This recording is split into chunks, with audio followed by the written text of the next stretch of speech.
seconds or so. We'll go ahead and get started. Okay, yep, we're starting the recording. Okay, awesome. Thank you. Okay, well, good morning, everyone, and to people in other time zones, good afternoon. A lot of times we have people in Europe and other parts of the world calling in, too. So welcome to the Living in Oneness Summit. I'm Steve Farrell. I'm the Worldwide Coordinating Director for Humanities Team. And let me share as we get started that I'm just really excited about today's program. I'm going to be interviewing a very special guest today. You could hear us talking here just a moment ago in the background, the Reverend Dr. Kenn Gordon. We're going to be talking about building spiritual community and the power of affirmative prayer. Kenn is the leader of the Centers for Spiritual Living. These centers used to be called Science of Mind. You're probably familiar with Ernest Holmes, the founder of the Science of Mind churches. We're going to just have a super time with this call. There'll be lots of wisdom, but we're going to have lots of fun, too. We have over 8,500 registered for today's call, and I want to do a big shout-out to all of you with the Centers for Spiritual Living who are joining us for this call today. And thank you so much to you all and to everyone for prioritizing this time to be here for this important conversation. As you know, this call is interactive with all of you, our listeners, so we want to invite you to put your questions, comments in the question window on Instant Teleseminar. I promise that I'll get to at least a few of your questions during the hour. Let me share a little about Humanities Team as we get started. In Humanities Team, we see there is only one presence, the divine, and see we are all offspring, embodiments, and expressions of the divine. This means God's love, light, grace, and peace are ours because there is no separation and we share the same essence. Since our founding in 2003, we've done our level best to live as one with the divine, each other, in our earth home. We don't need to be perfect or even excellent in this. It doesn't have to feel heavy. We must only do our best, and we can actually have a lot of fun with this, and as most of you all know, light and fun is how we work together in Humanities Team. When we talk about oneness with the divine, of course, this is true for all of life, not just humanity. This has repercussions for how we see ourselves, others, and the earth that is our home. Of course, this means everyone and everything is sacred and should be treated as such. It also means we are responsible for the world around us because, in truth, it is part of our authentic self, encompassing the whole of the earth. In addition to these Living in Oneness Summit calls, the focus today, we convene Global Oneness Day, conscious business programs, service projects globally, prayer and meditation calls, and much more. I mentioned just a moment ago, this is the Living in Oneness Summit call. The Living in Oneness Summit is now a year-round program. All programs are free and are recorded, so you can listen in for free 48 hours following each call. Each week we're interviewing key leaders who can share about living in oneness in our own life, with our partner, as a parent raising children in our home, in the workplace, and as a public service leader. Today we're going to talk about living as one in our own life, with our partner, and raising children in our home. And thank you again so much for being here for this important call, and please do get comfortable as we get started. I'd now like to introduce our special guest. The Reverend Dr. Kenn Gordon is currently the spiritual leader for the Centers for Spiritual Living internationally. In 1993, he founded the Center for Spiritual Living in Kelowna, British Columbia, Canada. Dr. Kenn has been involved in leadership in the Centers for Spiritual Living and Religious Science since 1999. He has held most leadership positions on the International Center's Board of Directors, including 5 years as president. He currently is seated on several councils and boards, including the Leadership Council of Centers for Spiritual Living, the Science of Mind Archives, and SOMARC, Inc. He is an active participant in the leadership of the Association for Global New Thought. Dr. Kenn is a monthly contributor to Science of Mind magazine and previously was also a monthly contributor to the Creative Thought magazine. He is the author of the book Mind and Manifestation. He is well known for his extraordinary vision and leadership. He is a catalyst for evolution and change in every area of human development. A strong believer in spending yourself and giving back to life, Dr. Kenn aspires to keep 3 major principles in mind through everything he does: inclusivity, communication, and principle. Welcome to the Living in Oneness Summit, Kenn. It's great to have you with us. Thank you, Steve. It's wonderful to be here. After that introduction, I'm still wondering who you're talking about. It all sounds so great.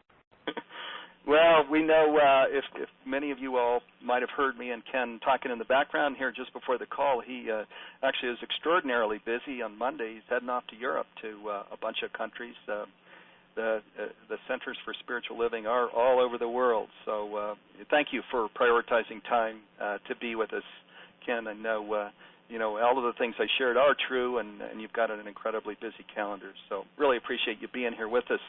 Hey, let's start at the top here, and as we talk about the Centers for Spiritual Living, maybe you could just share a little bit about it and this amazing individual, this really legend, Ernest Holmes, who is the founder of the Centers for Spiritual Living. Thank you, Steve. First off, I'd just like to commend you and your group. I think you're doing wonderful work in the world. And Dr. Holmes started by writing the Science of Mind text in 1927, and shortly thereafter we convened and created a denomination. And the reason that we did so was because of the tax laws and various laws.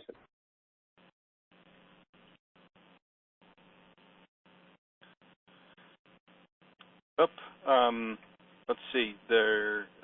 Dr. Kenn is on a cell phone, which is the only thing in his home. Ken, can you hear me? Yes, I can, Steve. Okay. Sorry, there was a space there. You were just talking about Dr. Holmes, and then it just went blank for a little bit there, so we didn't catch the last part. Okay, sorry about that. Yeah, no, we're Centers for Spiritual Living actually was comprised of a group of churches that were founded at the beginning of the last century and have been in action ever since, in activity ever since. We today consist of about 420 ministries that exist throughout the world, and I would say that we probably reach a group of church of choice people between 250,000 and 500,000 people. Our purpose in being in existence is to awaken humanity to its spiritual magnificence, and our vision is to create a world that works for all. And we do that through sharing educational materials and Sunday services with an idea and intent to inform people and provide tools for both individual and global transformation. Dr. Holmes was a remarkable character. He began and moved through his philosophy really with an eye towards bringing together all of the world's religions and making sure that they come together. His belief and our belief is that there is only one truth that's taught in the majority of religions, and that truth is what we have in common. And if we can bring people together to that commonality, the end result out of that's going to be a harmonious working force. It's unfortunate that what's happened is that in most denominations we look at our differences rather than our sameness. And myself, I'm committed to making sure that that stops happening that way and that we start looking at our similarities. We just recently signed an affiliation agreement, for example, with the Fellowship of Affirming Ministries, which is a Pentecostal Methodist organization. And the object was to come together and create a set of tenets that would help deliver to the world what it is that we all want, which is a world that works for all. So that, in a nutshell, is who we are and what we're doing and how we're doing it. Oh, I love that. I just love that. And, of course, I've read some of Ernest Holmes' books. They are just legendary. Science of Mind, this thing called You. There's another book of his I've been wanting to get to, I haven't read yet, called The Hidden Power of the Bible. But I love that your focus is on the sameness of these religious traditions, and that we don't need to go into exclusiveness dogmas and talk about just a path that is just for a certain part of the earth. I love that the focus is on that, there is one presence. It's what our focus is. It's why we're having this incredible conversation, that there's just one presence. It's the divine. And as you mentioned, the founders of all of the spiritual traditions brought that message, and it's really only over the years that, dust sort of covered up what the founders of the religion's message was. Which I think is what you're talking about, too, just bringing it back to the sameness, the unity in your mission, where you talk about helping individuals to discover an inner power and access spiritual tools to transform personal and professional lives. bringing it back to this whole aspect of our whole life is really spiritual. Everything we do, our work is spiritual. So it's beautiful. It's all also spiritual, everything. I totally agree with you on the oneness. There's only one thing happening, and if we can get, as Emerson said, our bloated nothingness out of the way, what we'll discover is that we actually all want the same thing. And when I say we all, I mean the vast majority of humanity. As the master teacher Jesus said, that the poor in spirit will always be with us. So there will always be a few opposing that. But our job, and which is why I applaud and support you so strongly, is to create the opportunity or a chalice for the collective consciousness to enter into it. That once we establish that collective consciousness, what will happen is we'll automatically begin moving in the right direction. As long as we have the collective consciousness of our societies wrapped around fear and doubt and lack, then that's the way we'll move. And it's beginning to shift. It's beginning to change in the most dramatic way. And it's due to work such as you do and others that really help us do it. It doesn't matter what you call your organization. It doesn't matter a whit. What really matters is that we put before us a priority and a vision that's greater than our own selves and our own being, and that we commit ourselves to follow that. And the end result is it must become real, it must become manifest, and enter into our zeitgeist of our consciousness as society and as a world. Amen to that. And, of course, it's such an exciting time because this all started in these church communities. The Science of Mind, now called Centers for Spiritual Living. Of course, Unity Church is in this New Thought community, and this the board, the Association for Global New Thought, of which Dr. Kenn is a board member on AG&T, Humanities team, the Goy Peace people, the Club of Budapest people. They created something called the Fuji Declaration that talks about the divine spark in all of life. So there's so much going on now that's bringing these messages that are important and that have been shared in a church community now out into the open, so that we're getting this public discourse, there's discussion about this one presence, the divine presence, and it's of course it's the thing that leads us to this, all of what we want, this world of peace and happiness and a sustainable world. Because where we walk through that door of this of consciousness and see that divine in each other and then in our earth home, of course we can't we come into a whole new definition of self.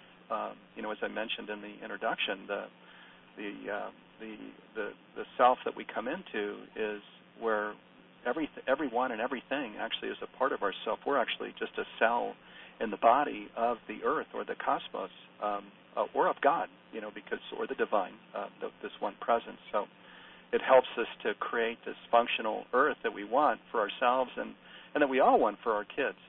So it's happening. There's so many positive developments. We're going to get to some of those here during this call, but I just want to share before as we move on again that Ernest Holmes, his books have been just huge in my life, and I'm so glad that the Centers for Spiritual Living was created from the material that he created. I'm sure when he was writing books and speaking in his lifetime, he wasn't necessarily thinking that a church would ever be formed from his material, but it was, and it's a very powerful community all over the world, isn't it, Dr. Kenn? Most certainly it is. And, Dr. Holmes was the first to admit that what he did was he took the information that he got from others and put it into a form that was understandable for him. And as it turned out, that happened to be understandable for millions of people throughout the world. He really began with Ralph Waldo Emerson, Thomas Troward, and Denise Parker's Quimby are really the foundational pieces. But he read everything, and he gleaned everything, and he synthesized everything, and he brought it together. And lo and behold, he ended up with the Science of Mind textbook, is what we call it. And in that textbook is really a summary of what most religions believe and hold to be true. He had a very unique way of looking at the world, and very charismatic, and took it out and developed and built, whether it was with his desire or not, put together what was called religious science at that particular time. And it was founded, like I say, about 1927, and developed and grew from there. And at one point in 1956, we had a split, and our big news in 2012 was we came back together again, which I think was probably the first time in the history of religion in the world where denominations split apart and then came back consciously to act as one again. And that's part of that supportive of that oneness that we talk about.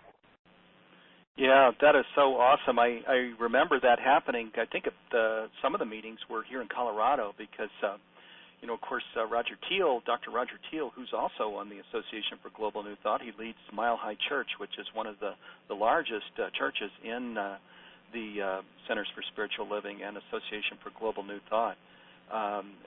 Some of the leaders from there, I think, participated in that meeting. And what a beautiful thing, because oneness really is all about, the words and things, are kind of feed our intellect, help us to understand, but the real impact comes from living oneness, really in our own life and in our family and all of these different parts of our life. And certainly you all demonstrated that and bringing healing to these two organizations, bringing them back together. That, as you mentioned, that's maybe there hasn't been precedence for that. It's not easily done.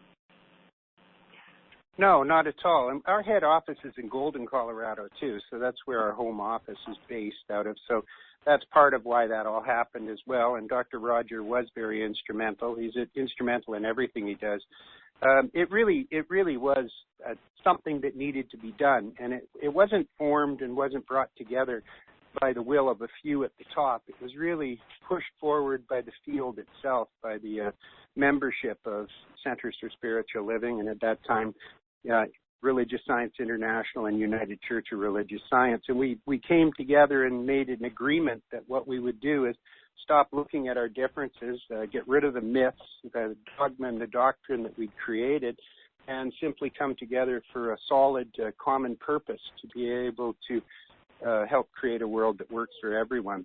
And it was obvious, and I know we're going to go here, that all change starts from within. So the thing is that it was kind of hard to look at the world and say that the Jewish communities and the Muslim communities should get along together when we were part of a split organization in the first place. So the first step was to heal ourselves. The second step is to just model that behavior and live within that oneness and that faith and that knowledge. Boy, beautiful. I'm going to actually skip ahead to that. We're going to talk about just your Centers for Spiritual Living that are all over the world. But as you mentioned, it does all start with ourselves and Humanities Team 2. We say that world transformation starts with personal transformation. We really aren't of much value to the process of creating world transformation unless we are really deeply involved in this ourselves through our own inner work practice, our own spiritual practices. Can you talk a little bit about that? Because you all have created an affirmative prayer in the Centers for Spiritual Living, and of course, what you just shared, this putting our attention to ourself first, is a big focus in the Centers for Spiritual Living. Thanks. Yes, we most certainly do. Our most active spiritual tool is spiritual mind treatment or affirmative prayer, and it's something that we that we teach, and we've taught it worldwide for going on 100 years, and the whole purpose behind it is to really change the consciousness of the individual and to understand that we're not changing God, or we're not changing the deity, or we're not changing the universal intelligence through the action of it. What we're doing is we're changing ourselves to be more receptive to it. We believe that we really don't create anything. What we do is we recognize what's already there, what's already present, and what's already possible. And so within ourselves, our spiritual practice is to be able to maintain that unity, that oneness, that understanding of the infinite potential that's available to us, and to open ourselves to receive more of it. I define consciousness as the sum total of our belief. That's both conscious and unconscious. And what I have in my life is a direct reflection of what I hold to be true, what I believe to be true. And if I want something different, what I have to do is expand my parameters of my consciousness so that I might accept it into my being, into my life, and into my experience. And that process is about developing bigger ideas. One of our great teachers, Raymond Charles Barker, once told me that when he ran into conflict or frustration or lack or fear in his life, that he would go into his den, and you can visualize this as a metaphor for your own mind if you choose to. But what he would do is go into his den physically. He would close the door. He would sit down. He would say, Barker, you need a bigger idea. And that's precisely what we see happening in the world today, is that what we need as individuals is a bigger idea about who we are and how we operate. And what we need as a society is a bigger idea than the ones that we've been holding on to with talons of death for the last anywhere from 100 to 2,000 years. Boy, amen to that. And, of course, when we really step into oneness with the divine and through our affirmative prayer and mind treatment, through our meditations and other spiritual practices, we do come into that bigger idea. As you mentioned, God is always the same. There's no shift there. This beauty and this fullness and this light and this power is there always. Yeah, and our invitation is to just open ourselves to connect with that divine presence, isn't it? Which is what your affirmative prayer is about. Do you, Ken? Do you have one? Or is it to encourage people to write their own? I actually have a couple of my own that I've written that I sit with a couple times a day. But do you all have one for the Centers for Spiritual Living that you would share, or? I'd be happy to share a treatment with you. There's no question about it. But that's what we do, is we teach people to minister themselves. We don't go out and don't believe there's a hierarchy and there's only one way to do it. We don't have written prayers that we pass out and say, please utilize these, although on occasion I suppose that might happen. But the reality is we teach people to formulate and to pray for themselves. We teach them that they are an individualization of that spirit, and through the transformation of their mind, what they are opening themselves to is a transformation of their experience in the world that's out there. So we don't go around with a hierarchy saying, I'm the only one who can pray for you. Every one of our members, in one way or another, is involved in treatment, and it is the predominant tool that we utilize. I'll give you one right now for the show if you would like. Yeah, please. Thank you. You're welcome. So let's just center ourselves and balance ourselves in the present moment, surrendering everything that we thought had to happen for this call, just letting it go and allowing ourselves to fall back into the present moment. And then from there, we can turn to the future. And we can let go of the anxiety or the anticipation of the future. And once again, just surrender that and allow ourselves to fall back into the present moment. We recognize and know in the present moment all the power of the universe exists. And we open ourselves to be in receipt of this, knowing that this call that is taking place right here and right now is a divine idea in the mind of Spirit itself. Accepting this, we know that everything that takes place, everything that happens, is sacred and divine. And we simply allow that to be the manifestation, and we direct our consciousness to a place of openness and receptivity, knowing that any idea that needs to be known, knowing that anything, any form that needs to be brought into being in order to make this show a success, a divine success, is already present and already there. And being open and receptive to this, we simply allow it to flow through us and into us is the truth that it is.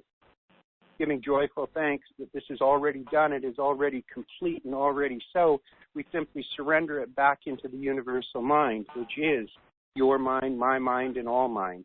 And we allow it to be our truth, and we live from it with expectation. And so it is. Amen. Oh, that was beautiful, Ken. Wow, I'm so glad I asked, and what a special prayer just for this program, and I love what you share. It's a focus of ours and the humanities team too. That of course, we're all expressions of the divine. This whole thing of hierarchy, doesn't exist, of course, in oneness. We're all equal expressions of the divine, and just as you did here in this case, where we create our own affirmative prayer, that's what makes it so powerful, because we bring in all of the things that are important to us, our family, our friends, our work situation, and that's what, for me, that's what creates the power in my affirmative prayer. It's something deeply personal, and also just sitting with that, and just more than really feeling the prayer, so that it's something more than a thought, that it's, you could call it neuromuscular, just really feeling that prayer in when I'm praying for my wife, in my wife, when I'm praying for my son, in my son, really feeling his body as I'm praying. Yes, it's all about resonance. Yes, and it's so powerful, because before I started with my affirmative prayers, what happened for me, and I suspect might be true for others too, is things were too loose, and fearful thoughts of, oh, this might not happen, or what if, is this going to happen, and my mind was just too loose with these thoughts of maybe things not happening, or things that didn't get done. And the affirmative prayer helps me stay back where I want to be, and what is manifesting, what's true now, what's coming together right now. And it's incredibly helpful to me. So we talk about this in Humanities Team, of course, too.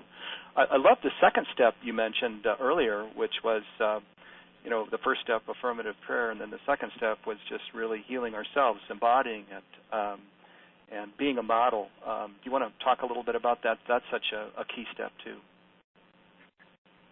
Yes. First off, Dr. Holmes said that prayer is clear thinking.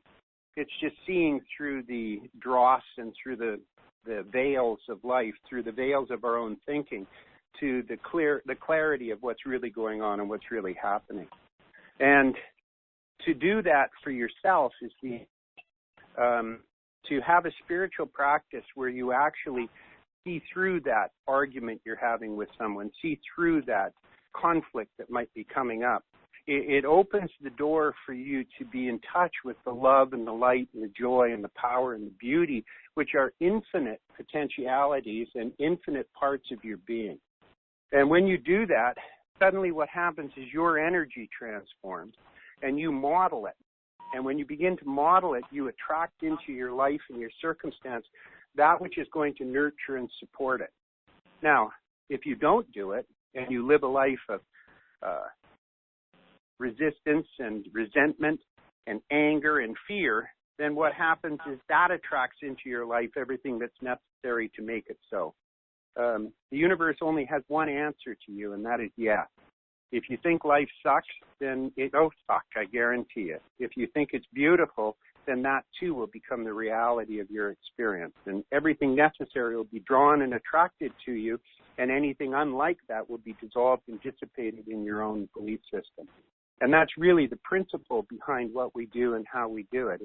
If you get yourself out of the way, what you can see, your small self out of the way, what you'll see is you'll see that you live in a life of absolute magnificence. There is way more greatness that exists around us than anything else. I'm standing in my backyard right now, and I'm looking around, and there's just such abundance, such beauty, such power that's here. It's just spectacular. And that's true in every aspect, in every place we go. Even when you're in the midst of a big conflict with someone or a group of people, if you remember who they are and what they are, and you bring that energy to bear on your conversations, what will happen is they'll sense it immediately, they'll hopefully dissipate their defense mechanism, and they'll be open and receptive to it, and you'll transform the conversation, whether it be a world conversation or an individual conversation. Beautiful and so true. This Jesus quote comes to mind. It's done unto you as you believe, and it's a challenging one because it puts responsibility back on each of us but it's so true. And as you mentioned, if we're doing the work, then we're in that God field and bringing those good things in. And if we're not doing the work, then we're just these random thoughts that are there, many of them fearful, we're also bringing in. So that's so important that we do the work. And it's one of the beautiful things about Centers for Spiritual Living is it really puts a focus on something that's so practical. It's we mentioned at the beginning of the call, our lives are really our spirituality demonstrated, and you're right in the middle of that here with what you focus on in the Centers for Spiritual Living, how we really connect with that beauty, that God essence that is what we can feel in nature, that is evolution, and where we're in that field, where we stay connected to that field, we're healthy, we're happy, we're joyful, and then when we fall out of that field, we can feel as a victim, illness, disease, all of these things can come in. So beautiful. Well, let's segue to what you're doing all over the world. You mentioned you're in over 15 countries. You've got a lot of diversity here. You're actually going out, you mentioned Monday, you're starting in Switzerland, I think you said, on your trip. Actually, the Monday after. Oh, the Monday after, yeah. And how does, with the diversity of these church communities all over the world, does that bring in anything that's challenging or beautiful or both? Can you talk a little bit just about building spiritual community? Because I think, for many of us, that's also important because this new thought or ancient thought, this timeless thought, is still not that well understood by, in some cases, our families and our neighbors. And so just creating support around us is crucial, and that's, of course, what your centers are doing all over the world. But what are some of the things that are working for you and that are challenging as you're building these centers out globally? What we're doing right now is we're transforming the within so that the outer picture can grow and expand. In other words, what we're doing is we're building a foundation of consciousness so that what we might do is develop further out into the world. For far too long, the idea was that we need to grow, we need to grow, we need to grow, we need to grow. And the push was on the outer form-based area. And we know that that's in direct opposition to teaching. What we need to do is grow ourselves and expand ourselves in order to be able to move into that. So we're doing several things within Centers for Spiritual Living right now. I belong to a committee called the Cultural Integration and Evolution Committee, and its purpose is to make sure that the documents that we have, which state our values and state our vision and state our purpose, are well known and understood and lived by the membership itself. And so our purpose is to be able to find a way to be able to make sure that how we act and what we do is congruent with what we believe. And we're doing several things this year and starting next year that are going to help and aid that. One of the things is I travel a couple hundred days of the year talking about vision and talking about our values and talking about spiritual practice and maintaining and developing that within the membership itself. The other thing is starting 2016, we're offering for the churches that are open or the centers that are open and receptive to receiving it, we're offering a theme year where for 52 weeks we're going to follow the themes that are based on our own organizational design model and on our values and on our vision. So we're really structuring and developing a consciousness that says this is what I believe and it's congruent with how I act and what I do. And that is the primary place that we start working on the inside and moving out from there. I can't help but think that once we begin to get that congruence and once that ties together, what will happen is we'll start attracting into our circumstances all of the things that are necessary and required in order for us to be able to move towards our vision. Once a vision is set in front of us and once it is prioritized, once it becomes the important aspect of your being, then what happens is that the trivia and the the small stuff that happens in your life, which most of it is, suddenly begins to dissipate and fall aside as long as you can keep your focus on what it is you want to accomplish. I have no idea how to create a world that works for everyone. And if I did, I'd probably be the wrong person in the wrong job because I'd have a limited agenda. But what I know is that when I put an idea in front of me and I lay it out so in a solid manner, and I prioritize it and put more energy towards that than I put towards the pain or the anguish or the lack in my life, then that will draw me and pull me to where it is I want to go. Michael Beckwith has a great line that I use all the time, and he says that pain pushes until vision pulls. And so we want to set a vision in front of us of a world that works for everyone, or as the individuals on this call might do, is a vision of something they want. Perhaps it is something in the area of health or wealth or creative expression or loving relationships. And when you put it out there and you lay it there, you allow it to pull you to it, knowing that everything that you go through to get there is means in a way that forms you to have that consciousness so that that becomes your reality.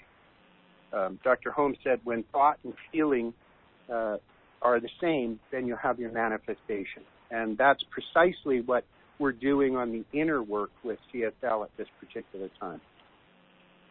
Boy, that's awesome. That plan sounds just right on to me, Ken. Let me just a quick shout-out to listeners. If you have something that you'd like to bring in here to Dr. Kenn as I speak with him, feel free to put your questions or comment in the instant teleseminar window, and we'll be sure to get to one or two during the program. We had Barbara Fields on the program here just a few weeks ago, and she brought in that very same quote from Michael Bernard Beckwith, pain pushes until vision pulls, and it's a beautiful quote and really a beautiful mandate, a nice vision for how we can look at things. And being pulled by vision, of course, is going to take us to where we want to go, and which is being proactive and being pushed by pain. Of course, we may start there, but we can certainly move from there to this other place that's proactive, where we're connected with the divine and we're really feeling into the future for ourselves, our family, and collectively. Michael has, of course, incredible books. One of them is called Life Visioning, and he talks about that specifically. He has a whole process for how he meditates and reaches into the future to feel what is his role and what are his skills and what are things that he's called to create. It's really powerful stuff. I love the plan for Centers for Spiritual Living that and it is similar to what our own growth has been in Humanities Team. And several years ago, we've got a group called World's Regions that focuses on the countries, supporting the countries. And we're almost all volunteer, which creates some unique challenges.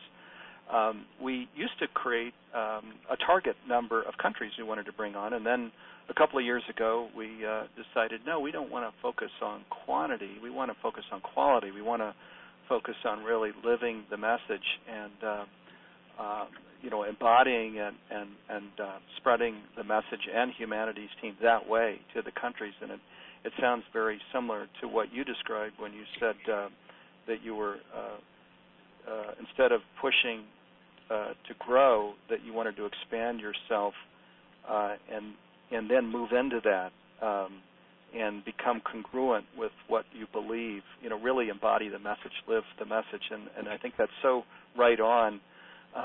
That is how spiritual community is built, isn't it? It starts with ourself, our affirmative prayer. It's then embodying it to the best of our ability, and then as a group, as a leadership team, embodying it and living it with mutual trust and respect and love and truth and a lot of things. But is that true for you all too, as a leadership team? Is this whole aspect of embodying the message I'm guessing in everything you've said, Ken, it's a crucial piece? It is the piece. It's the most important piece, if not the only piece. And it's all. A building is only as good as its foundation. I don't care what it looks like or how it looks. It might be the most beautiful thing in the world. If it doesn't have a foundation to hold it up, then it won't stand. And that's precisely what we do. And when I developed and built our center here in Kelowna, I purposely made sure that I was foundation building all the time. The first law of the universe is expansion. That we have to understand. But there are many different ways that the expansion works and operates. You can expand by deepening your practice. You can expand by expanding the size of your foundation and develop and build from there. So what my wife and I did when we founded this center was we made sure that we were always intent on building a foundation for the next step of what we wanted. So we would, before we would open a Sunday school, for example, we would make sure that we had the foundation developed so that it could support it. Before we would do something, we would build it out and make sure that it could support it and that it was there and there it was present. And it was a big part of church growth for us, or center growth, was just to be able to keep in mind what our next step was and be working on that rather than just working in the form of where we were. It not only allowed us a place to be able to expand into, but it also allowed us a place to be able to have a vision for what it's going to look like in the future. And that's the key, whether you're talking about church growth and development or whether you're talking about personal growth and development. It's necessary for you to believe and understand that something different can happen and you can have a different experience if you're willing to put the time and the methodology towards it to make it so. What happens in a lot of cases is we say we want something and then we immediately fall back into what we have.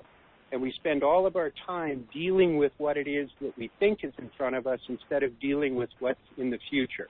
And when we do that, what occurs to us is that we become enamored and we grow and expand our problems rather than growing and expanding our vision. Mm-hmm. Absolutely. I love you're bringing in these pearls of wisdom time and again of just your own growth process within your church community, what you've brought it back to, the fundamentals here. And it's there's so much practical wisdom here. One of the comments that's come in, Ken, is from Dee in Colorado. She says, I would love to have a transcript of this call. So many pearls of wisdom, ! And I certainly agree with Dee there. Also, this is from Temperance in Peabody, Massachusetts. She says, my church in Fairfax, Virginia, was run by the late Reverend Carl, K-R-L-E. His quote I never forgot was, think as if your life depended on it, because it does. Yes. Yeah, very true. So this is why this new thought, ancient wisdom, is so crucial, because it really comes right down to the foundation of our own life. And of course, as we talk about AG&T, Humanities Team, Fuji Declaration, Goy Peace Foundation, Club of Budapest, it's the foundation for our whole collective here on Earth as well. So that's the beautiful thing is all of this wisdom now is coming out from these private discussions in our home and in our churches and our schools into public discussions where we're saying, hey, it shouldn't just be about our individual spirituality demonstrated. It should be about our collective spirituality demonstrated. Why can't we create schools? Why can't we create health organizations? Why can't we create politics, et cetera, based on our spirituality? And that's the direction we're pointed in, and it's, I think, creating this awakening or shift or birth or whatever we want to call it. But it's an exciting time to be alive. So many great things going on relating to what this discussion is. Ken, I thought it'd be great to move over to, again, this is the Living in Oneness Summit. We call it the 5 Pillars for Success. We talk about living as one in our own life, in our relationship with our significant other, as a parent, in the workplace, and also as a public service leader. And you mentioned that yesterday was your 37th wedding anniversary, and if you count the 3 years that you lived together before that, it was your 40th anniversary. So I know you're in a unique place to talk about living as one in our relationship, and wondered if you could talk about that a little bit. Yes, I certainly can. After 40 years of being with the same beautiful soul, we were blessed that we're soulmates, and we came together and made a great connection. I took my wife, Deborah, she's a doctor in religious science as well. I took her to her high school prom in 1974. So it's been an interesting pathway, and we've grown together through a lot of it, through most of it. One thing that I know that has really helped us is that we've always grown together. We've never grown apart, and I'm fond of saying you grow together, you grow apart. And when it came to discovering and finding religious science and finding a philosophy that based our lives and a theology that we could really live with, we were very fortunate that we came together in this teaching together. And I'm fond of sharing with my congregation at times that although we're not always on the same page, and quite often we're not even in the same chapter, we're at least always in the same book. And that's really helped us develop because there's a level of trust and there's a level of appreciation. And all relationship is based on trust. That's it. You and I have a relationship, and it is based on the amount that I trust you, and that trust is really set up between our relationships right now. And when you breach it, it isn't that I don't trust you anymore. It means just simply that I trust you in a different way. I trust you to breach it possibly rather than come together.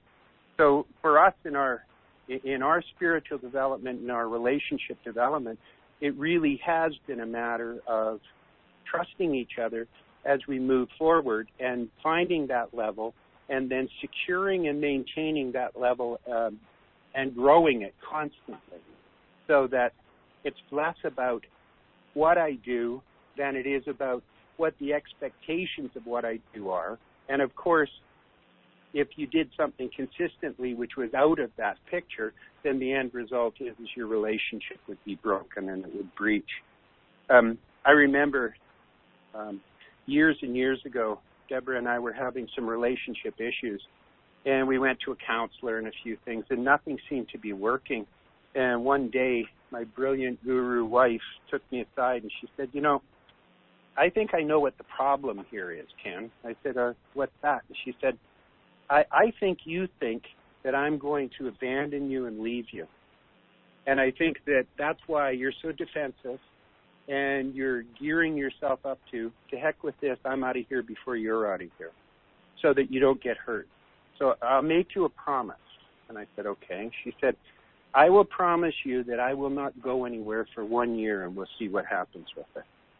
And, amazingly what happened was she was dead on. What was occurring in my unconscious, in my subconscious, was I was defending myself by being miserable with her. And the reason I was being miserable with her was so that I could protect myself even though the relationship was shattering because of it.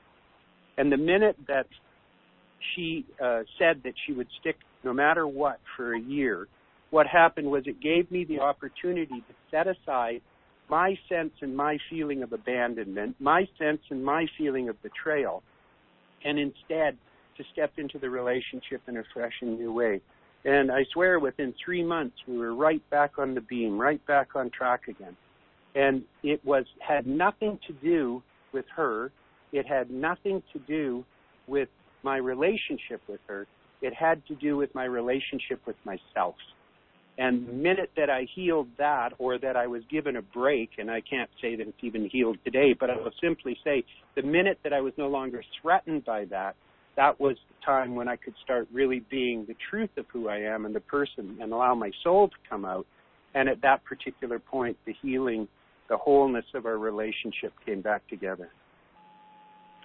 Oh, my God, what a powerful story. And thank you for sharing that. And, God, isn't that, it's profound, one, that it happened in your life. And what a beautiful story. Here you are celebrating, in a sense, your 40th anniversary yesterday. And all, partly because of that.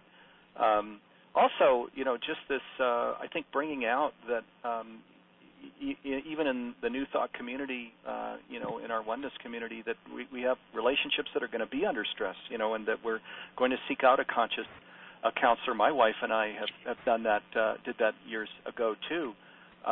And I think, this old stigma of, everything's always supposed to be great, and, when you see a counselor, you get divorced and things. No, I think, oneness is about, like you say, it's about trust. It's about, really getting real with each other. And how beautiful that your wife was able to come into this insight, share it, and come up with a suggestion. And then it just flowered into what you have today. I suspect there's probably more than one listener that listened to what you shared that is, probably will be able to make changes in their own life and relationship based on what happened here with you.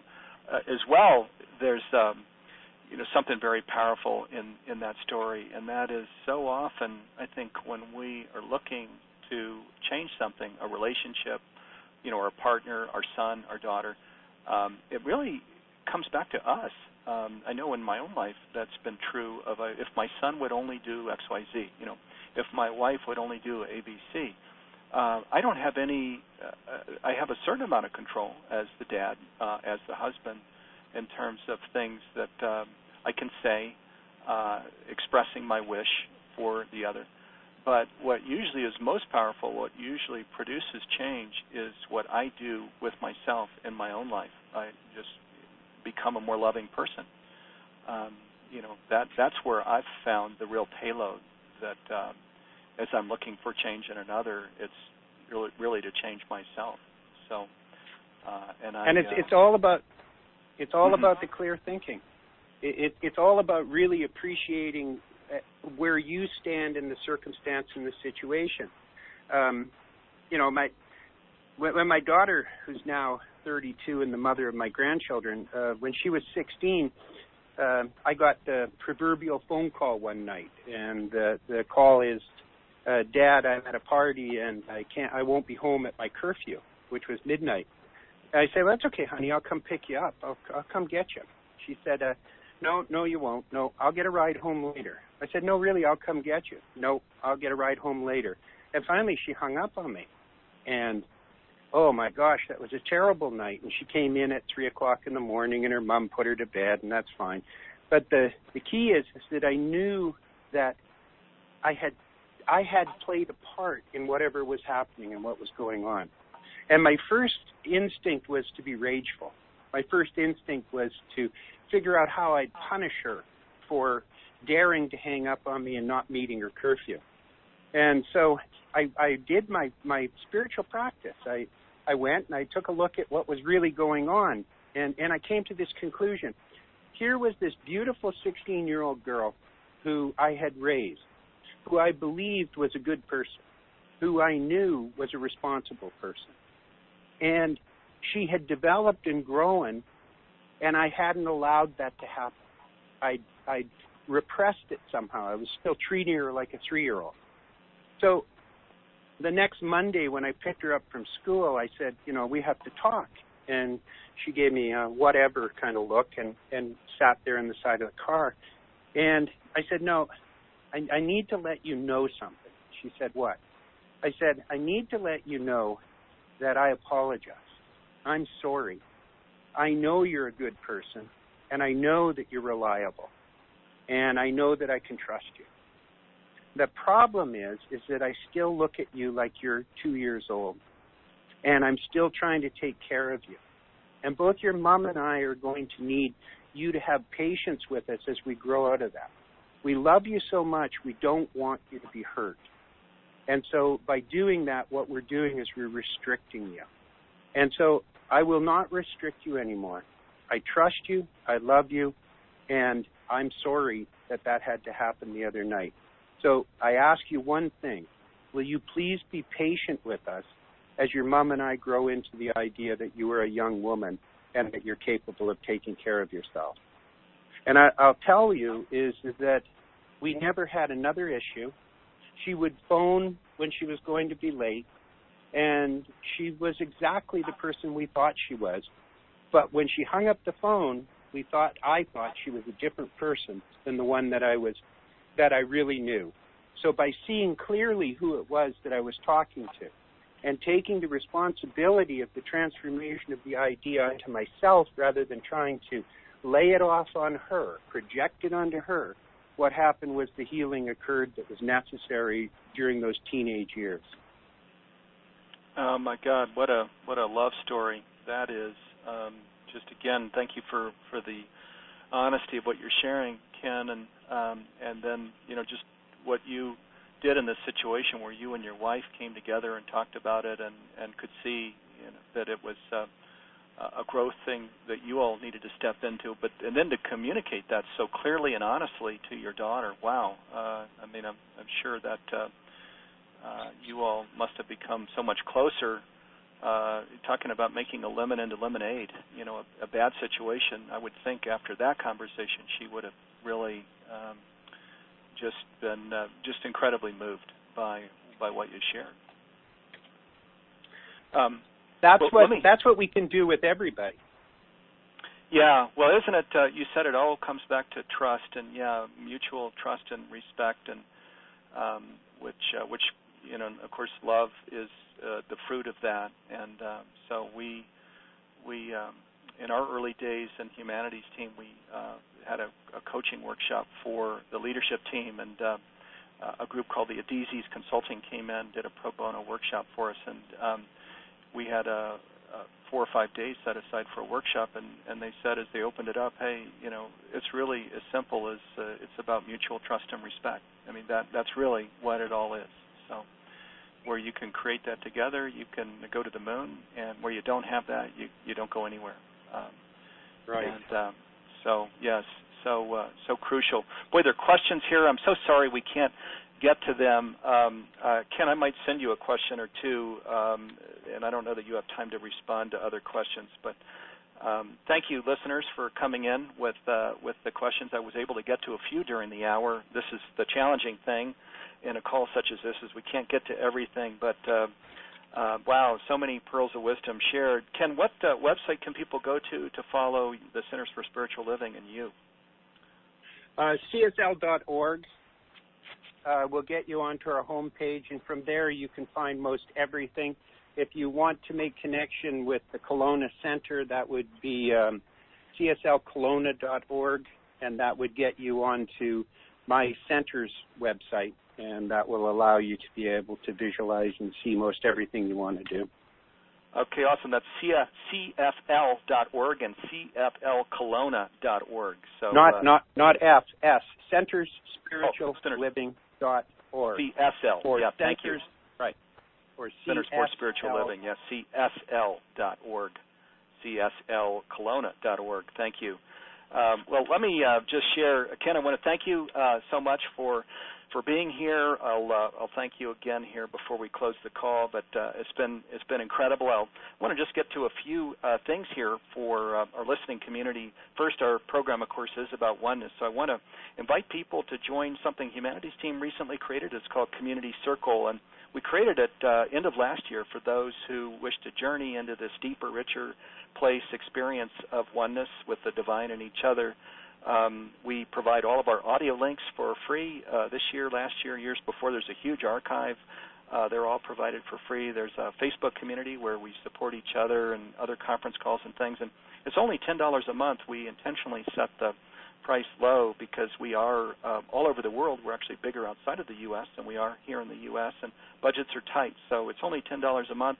Right now we're also offering a bonus, which is an hour-long video of the spiritual leadership ceremony we did just about a month ago with the Beckwiths. We had Michael Beckwith and Ricky Beckwith out to Colorado, and we gave them our 2015 Spiritual Leadership Award. It was incredibly moving, and both of them were unbelievable. So there's that free video also that's part of Community Circle. If you go to humanitiesteam.org, and then at the top you'll see Join Us, a green button. Click on it and you can learn more about Community Circle.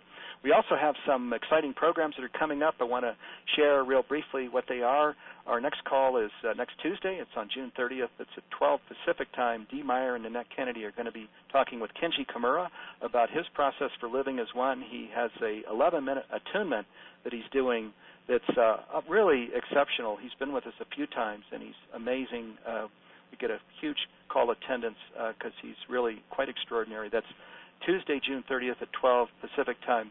Also, if you go to livinginone.com, you can learn more about and register for all of our upcoming calls. As I mentioned earlier, all of the calls are free, and we make available the replays for 48 hours free listening. Matt Kahn, Neil Donald Walsh, Llewellyn Vaughn Lee, Patricia Cota Robles, Barbara Marks Hubbard, Greg Braden are only some of the calls that are coming up here soon. So you can check all that out if you go to livinginone.com. I want to come back and thank you again here, Dr. Reverend Kenn Gordon. He is the leader for the Centers for Spiritual Living internationally. Ken, thank you so much for making this time to be with us. Really could hear not only your wisdom but your heart energy, and I can see why you're leading the Centers for Spiritual Living. You just are. There's so many things you share that really are extraordinary. So thank you so much. I want to also thank my colleagues here who are running the back end of this call. They planned this program: Nanette Kennedy, Dee Meyer, Penny Heipel, Monica Augustine, and actually there are many others as well. There's usually 20, 30, 40 people standing behind the one person that's moderating a call. That's me. So thank you to all of the humanities team leaders, my colleagues and partners, for making programs such as this available. Last and definitely not least, I want to thank each of you, all of the listeners that are participating in the call, that have been sending in comments and questions here, listening to this program. Thank you for prioritizing time during your day. All of us want to share all of our gratitude. And in closing, I want to come back to just this whole thing of living as one with the divine in each other. As all of us know on this call, this is ultimate reality, and the way that we create the shift on Earth is to embody it. So, of course, it doesn't need to be serious. It can be fun. We already are all one. So, to the best of our ability, let's just live that way. We'll create health and well-being for ourselves and our families, our communities, and the whole of the Earth. So let's all step into that invitation. And finally, I want to just wish you all a terrific day. Have a marvelous day, and we'll be back on the air Tuesday next week at 12 Pacific time. Thanks again, everybody. Thank you, Ken, and look forward to being in touch with you here again soon. You're welcome, Steve. It's my honor. Please know, everybody on the line, that they are loved and that they are honored. Thank you. Amen. You are loved and honored. Thank you. Thank you, Ken. Thanks, everybody, and we'll talk real soon. Take care. Bye-bye.